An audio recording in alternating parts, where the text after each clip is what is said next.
We day for you everywhere you go.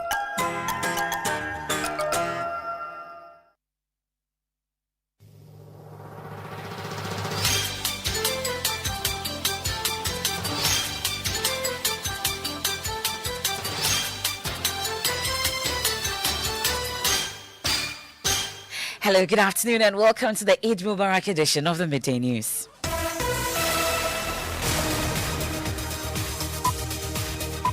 We're live from Joy 99.7 FM here in Accra. In Kumasi, it's Love 99.5 FM and affiliates across Ghana, including Kaleo FM in Akachi, Radio Wa in Wa, and ATL FM in Cape Coast. You can also download the My Joy online app from Play Store and App Store to listen live on the internet. In this edition, young people need a peaceful atmosphere to study.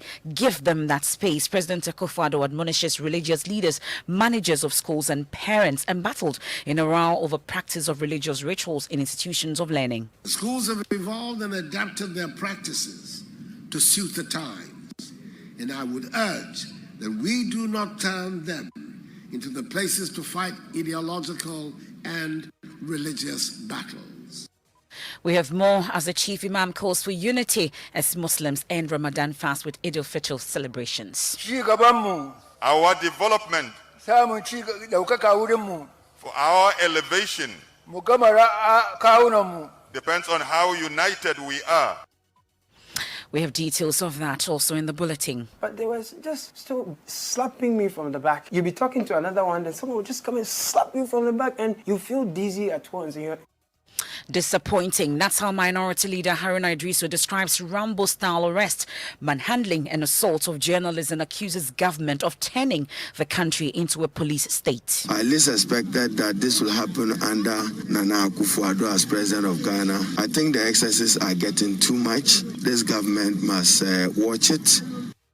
We'll also hear from GJA Journalist of the Year Samson Ladianyenene condemning the assault on Caleb Kuda and cautioned security agencies against the increasing use of brute force. You have no business, because you're a security officer and the state has given you power, you have no business, absolutely no business, to lift a finger on these young guys, even not in a situation where they are resisting arrest.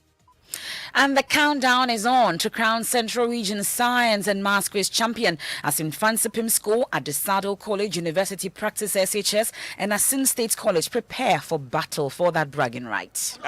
They are good, but they cannot defeat UPSHS because UPSHS is indisputably unbreakable. We have that and more here in the special Eid Mubarak edition of the Midday News with me, Emefa Apau.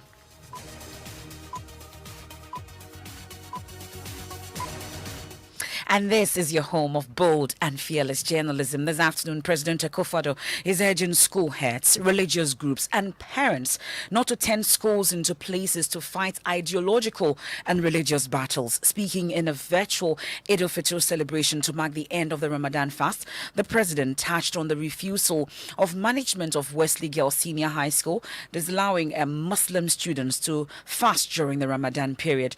The Methodist Church supported the decision by the school, an act which did not go down well with some Muslim leaders and old Muslim students of Wegehe.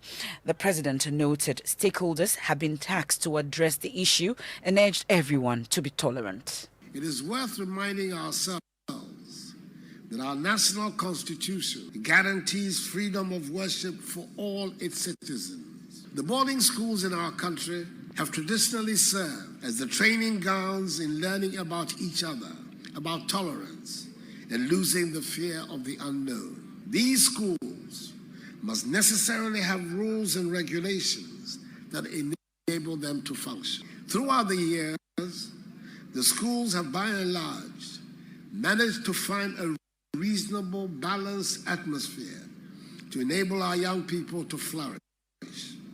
And this has served us well. The schools have evolved and adapted their practices to suit the times. And I would urge that we do not turn them into the places to fight ideological and religious battles. Our young people deserve a peaceful atmosphere to be able to deal with the many challenges of studying and acquiring knowledge. Parents certainly must have a keen interest in the schools, into whose care they entrust their children. But may I plead with all of us that we keep the tolerance that has served us so well in matters of religion. I'm happy to state that in the specific case of the incident at one of our greatest schools, Wesley Girls High School, which has given rise to the recent discourse on religion, the authorities, that is the Ministry of Education under its new minister, the Honorable Dr. Yao Educhu, the leaders of the Christian and Muslim communities, and the leadership of the school are engaged in solemn discussions about the way forward. And I'm very hopeful that a satisfactory solution will be found for one and all. President Akufo-Addo, now the National Chief Imam, His Eminence Sheikh Osman Nuhu Shaributu, called for unity and peace, noting that that is the one way of ensuring national development. Our development, for our elevation, depends on how united we are, so we can prevent the occurrence of evil. Let us become like one body. Let us be supporters of each other. Anything that will bring hardship and destruction to our nation, Ghana, let's prevent it. Let us attract things that will be good for our progress. That's the National Chief Imam, His Eminence Sheikh Osman Nuhu Shaributu. I'll take you to other parts of the region, the country, where they've been observing the Eid Mubarak, that's the Eid al-Fitr celebrations. In the Ashanti region, the regional Chief Imam, Ustaz Ahmed Saidu, called on Muslims and Christians to continue to coexist, reminding the two groups other countries emulate the peace our country is enjoying. He's been speaking on the issue, especially involving Wesley Girls Senior High School. Our beloved country, Ghana, has been enjoying relatively peaceful coexistence among its citizens across all the religious divides, which our neighbors envy. The whole world admired the cordial relationship that existed and still existed between Muslims and Christians of all denominations, who lived very friendly and keepers of one another until the recent unfortunate incident that occurred at Wesley College on an innocent poor Muslim girl. That's Imam Ustaz Saidu there speaking in the Ashanti region. Off to the northern region, and Minister Shani Al-Hassan Shaibu is set to launch a project to clean the northern region to rid the city of filth. The project is also to help plant trees to improve the environment and the sanitation in the region. He said this when he joined congregants at the Masjidul Bayan to mark the Eid al-Fitr celebrations in Tamale. Martina Bugri reports. The celebration started with the prayers, then the sermon by Sheikh Yusuf Omar. He called on the people of the region to love one another and to love the nation as well. Remember, if you don't love each other for the sake of Allah, you are going to be enemies in the hereafter. Secondly, bring all your contribution towards the progress of the country.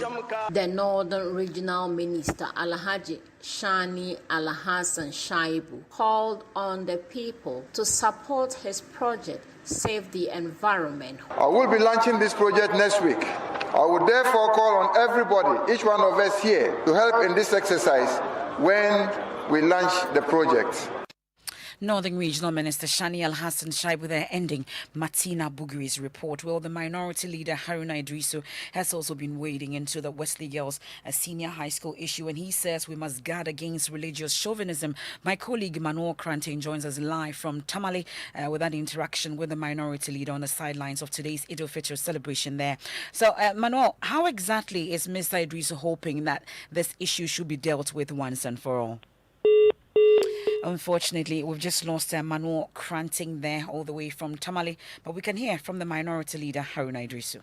Every Ghanaian child, including the Muslim child, has the right to the benefit guaranteed under the 1992 Constitution, including the right to freedom of belief and freedom of conscience. We should not sacrifice a peace on the altar of religious differences, but fundamental human rights and freedoms we simply demand respect to that inalienable constitutional right of the right to believe and the right to freedom of conscience. It's important that we preserve the peace of the country, we continue to coexist, and we continue to tolerate each other even in our differences.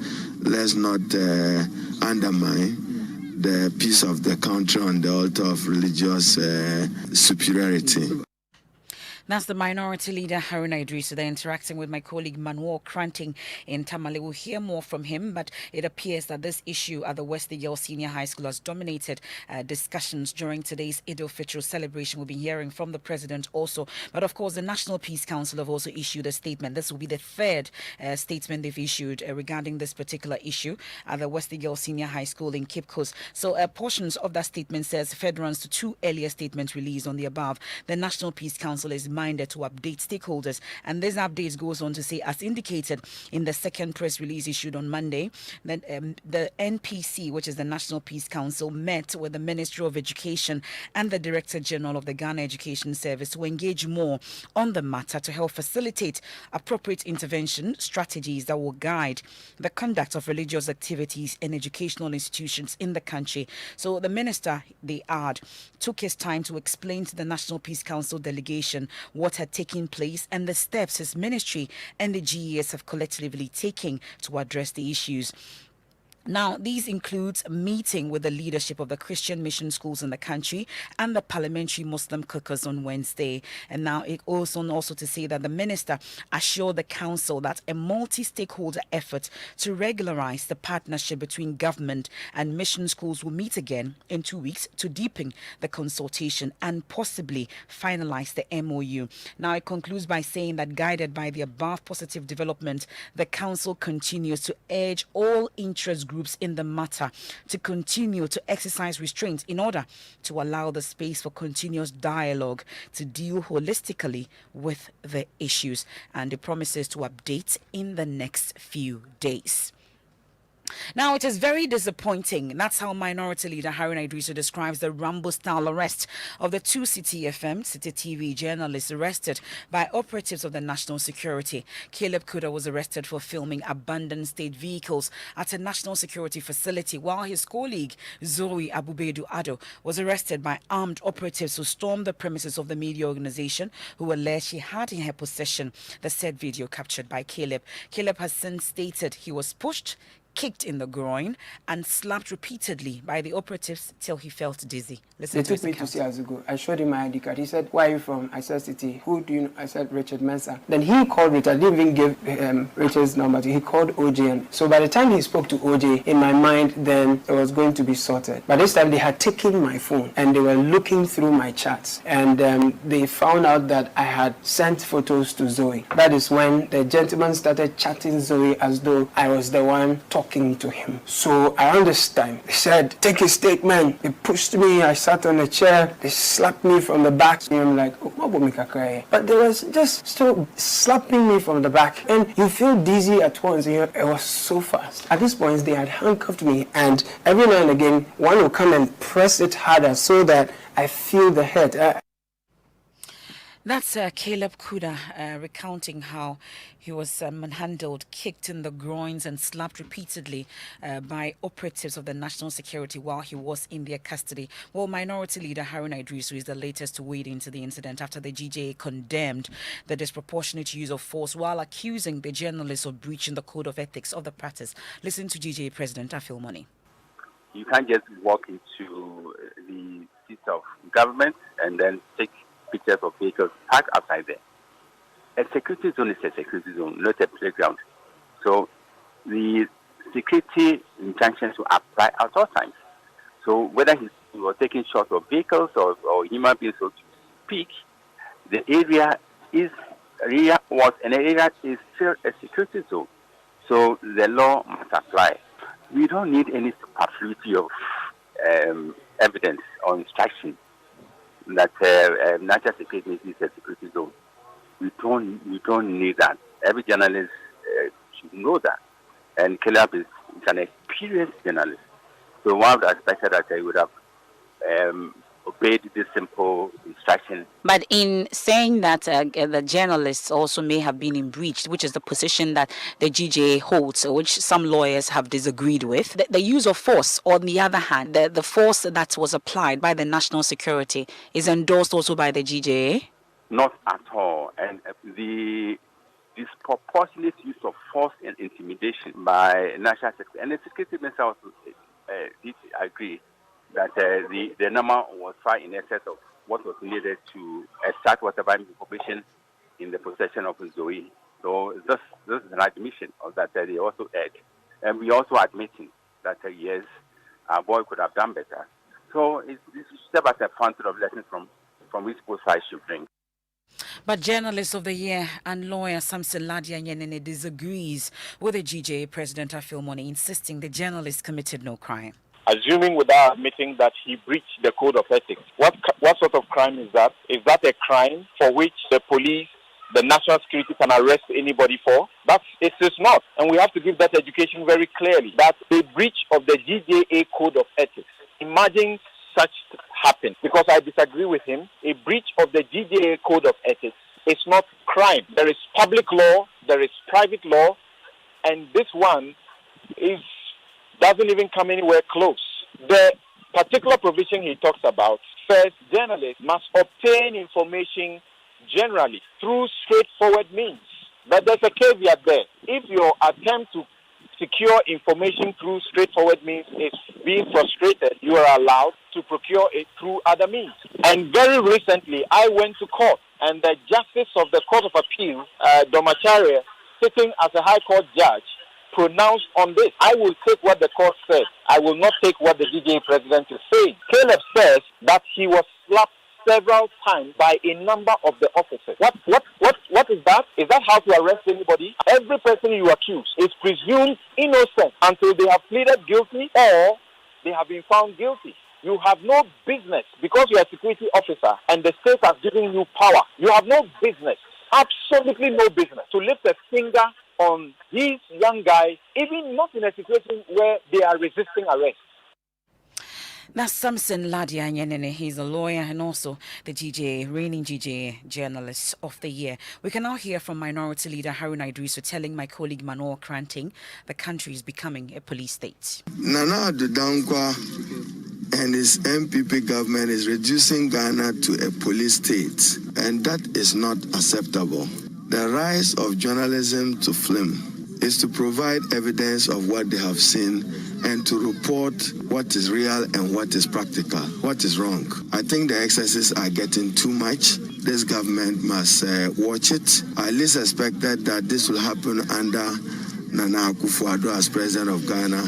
He probably was only preaching and preserving fundamental human rights and freedoms, only seeking office of president, but not serving with respect for those rights and freedoms as president. That's very disappointing, and those journalists are entitled to practice their trade and vocation freely without any interference. And it is a way that the arrest could have been done, not in a manner which protects the dignity guaranteed in Article 15 of the Constitution. Must they read them in that Gestapo style, as if they were reading another Radio Gold? That's the Minority Leader Haruna Idrisu there speaking to my colleague Manuel Kranting in Tamale. Now, Deputy Majority Leader Alexander Afenyo-Markin believes a failure on the part of government communication on the real issues facing the country is what has contributed to anger about hardships in the country. According to him, successive governments have failed to adequately sensitize the people on the need to raise taxes and also borrow to provide the needs of the people. Responding to questions about the recent hashtag Fix the Country agitation, Mr. Afenyo-Markin argued that the people would be more charitable if they understand the difficulties in governance. He spoke on PM Express.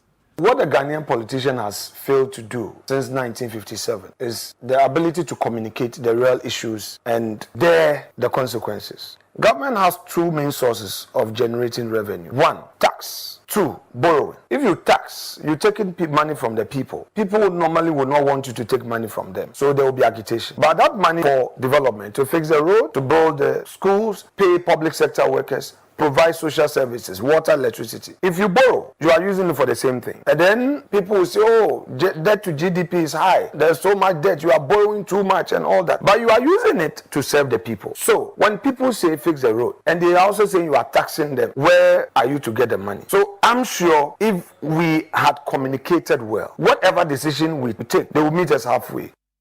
But the Futu MP will not accept calls for the political class to cut some of its entitlements, including ex gratia and other bonuses. He believes any such call must take into account all public sector officials. My view is that if you limit it to elected politicians, I'm not. I am saying, view out there. So we are having the discussion. So my colleagues in what is the challenge with just staying with elected leadership? I am saying that I don't have a problem, but if you limit it to elected leadership, it would achieve nothing. No, okay. Why wouldn't it achieve? Because the amount. No, but they don't care. They don't care. But they elected you. They didn't elect anybody else. Do we want solutions? I am saying that let us rather look at a general cut. That's the Ifutu MP and Deputy Majority Leader Alexander Afenyo marking. They're speaking to Evans Mensah on the PM Express. Well, the Progressive People's Party have also been talking about the hashtag Fix the Country campaign. They've called on government, which is the biggest spender, to direct its agencies, ministries and departments to spend on external product only if there's no local substitute.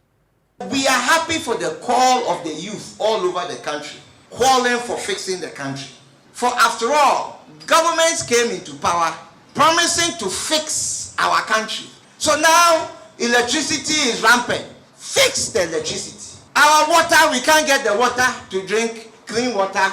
Fix the water issue. We have potholes in our roads. Fix the potholes. Because you said that you were going to fix the country.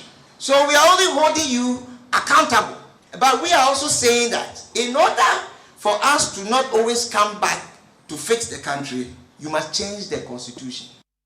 That's the chairman of the Progressive People's Party there. This is the Midday News Eid Mubarak edition here on Joy 99.7 FM. Our top story: young people need a peaceful atmosphere to study. Give them that space. That's according to President Akufo-Addo, admonishing religious leaders, managers of schools and parents embattled in a row over practice of religious rituals in institutions of learning. When we return from the break, we have our Clean Ghana campaign. I'll take you around the country, and the countdown is on to crown Central Region Science and Maths Quiz champion as Infantipim School and others prepare to battle for the bragging rights.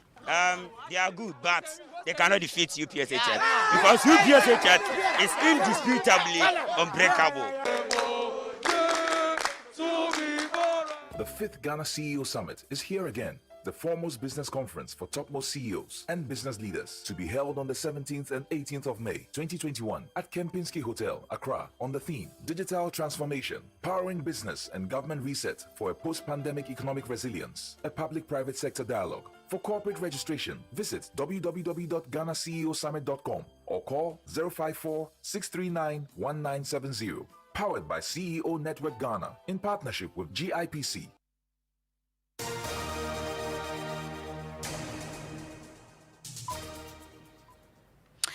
And you're still listening to the Midday News. Thanks for your company here. It's time for our Clean Ghana campaign, and stuck between defecating in the open and risking it in dirty, highly contaminated public toilets with poor drainage systems. That's the daily reality of some residents of Ablekuma South constituency who live in homes without toilets. AMA officials went on an inspection to some public toilet facilities in the Ablekuma South constituency to ensure these toilets meet health standards. Judith Awotritando joined the team. Here's her report. Sounds of angry residents lamenting the appalling state of systems in the Kolegono community. The Ablekuma South constituency is popularly known for its poor settlement conditions. Most homes in the area are poorly constructed and are with no proper sewage systems. Residents living in these communities depend on public toilet facilities. These public toilets are in very deplorable conditions. We followed the Health Division of the Accra Metropolitan Assembly Wednesday to inspect some of these toilets. Florence Kuchi is Metro Public Health Director of the AMA. So today we are starting to enforce the laws on the public toilet operators. So we are in Ablekuma South Sub-Metro. Today we are visiting 7 public toilet operators to see how they are managing the public toilet, whether they are really following the standards laid down given to them on the guide we gave them about a month ago. We visited the Kolegono Lighthouse public toilet facility, which was in fact an eyesore. The AMA had warned owners of the facility to ensure they meet the standard. Take this and put it in an enclosed container. You know you are supposed to properly throw the used toilet papers into this dustbin. You are spreading germs to others in the community by leaving it here. The germs in turn will settle on food and cause cholera and make people sick. So it's one of the reasons that I say we'll close your place and we are going to prosecute you. After a long struggle, the facility was finally locked up. Another public toilet facility further ahead was not any different. Interestingly, some residents warned the people of the community will engage in open defecation in their gutters if the facility was closed down. Seriously, mostly, every gutter in Kolegono, that's what is going on. This man regularly cleans gutters in this community at his own cost. So there are some people, I don't know them, they will use themselves in the gutter. And that's what is going on for the past 20 years. And most of the guys that I used to clean the gutter with, they are fed up. The Accra Metropolitan Assembly conducted this exercise as part of its efforts to ensure the city remains clean. That's Judith Awochetando's report. There's time to take you around the country, and we start from the central Gonja district of the Savannah region, where 3 people, including a pregnant woman and a 9-year-old child, are currently battling for their lives at the hospital. Hannah, tell us more.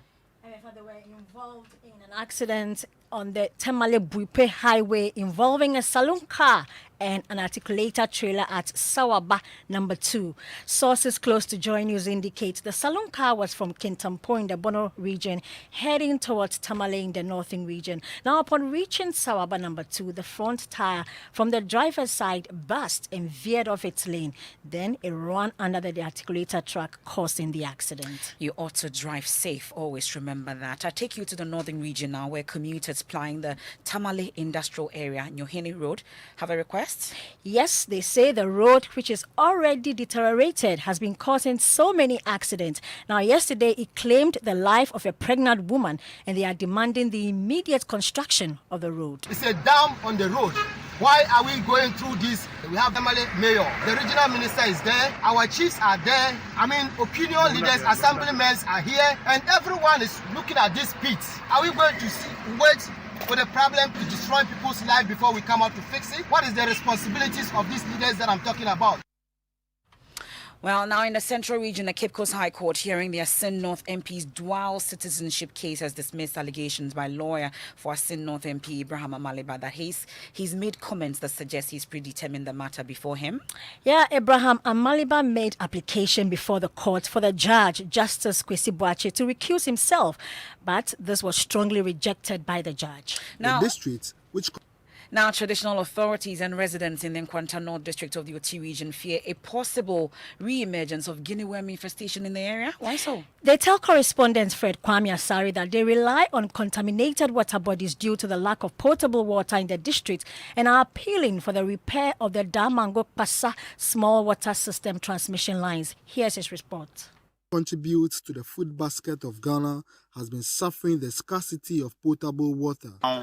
The only way out is people digging borehole, and yet in the dry season that they need the water most, they don't have water coming out from the boreholes. Some residents in Pasa, the district capital, had to fall on extreme outskirts of the community. Unfortunately, there are insanitary conditions around the same water body upstream.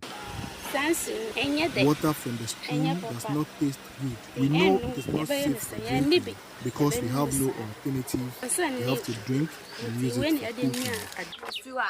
When you leave the water in a still bowl or cup overnight, it causes damage to it.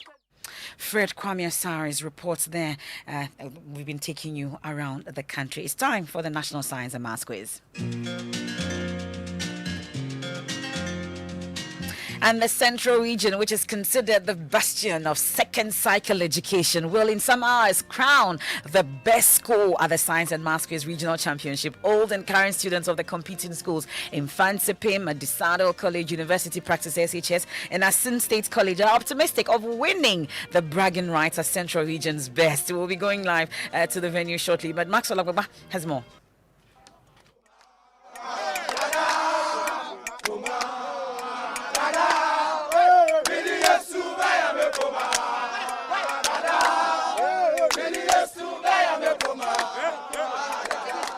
Central Regional Championship University Practice. They've qualified to the grand finale that will be happening on Thursday. After round 3, they were down by 3 points. Yeah. And then at the end of round 4, they came up by 3 points. Yes, I'm an old boy. Yes, I was also a teacher there some time ago. What's the KK University now? Yes. In fact, the feeling is so high. But we are much excited. You see, when it comes to science and math, as I told you yesterday, we have a history in it, so we don't joke with it. You see, we see Apong was just small boys for us, so we are hosting, we are winning. Yes. So what should we? So that's Maxwell Agbagba there interacting with some contestants earlier, but he joins us live at this point with more from the Central Region. Maxwell, how are we faring at this point? Hello, Maxwell. How far with preparations for the finals? Well, it's getting heated here in the School of Medical Sciences here at UCC. It's more like a German session from all the competing schools. All of them are optimistic of victory. Right now, I can see them from the board who are steering their boys on to victory. The guys are getting ready to mount stage, and it's already heated in here. That's my colleague Maxwell Agbagba, of course. Subsequently, we'll bring you more from that competition. And that's how we end Eid Mubarak edition of the Midday News with me, Emefa. Apau stories you're reading on myjoyonline.com. I was slapped, kicked in the groin by national security officials. CTFM's Caleb Kuda recounts ordeal. ASEPA calls for the removal of GJA President Afil Money. Eidil Fitr remain disciplined, obey COVID-19 protocols, give to the needy national chief imam. CTFM journalist committed no crime in filming at national security premises. Samson Ladia Nyenene there. That's and more on myjoyonline.com. You want to read that. Wholesome Living Part 4 with Pastor Mensa Otabil is up next. Eid Mubarak. Nagode.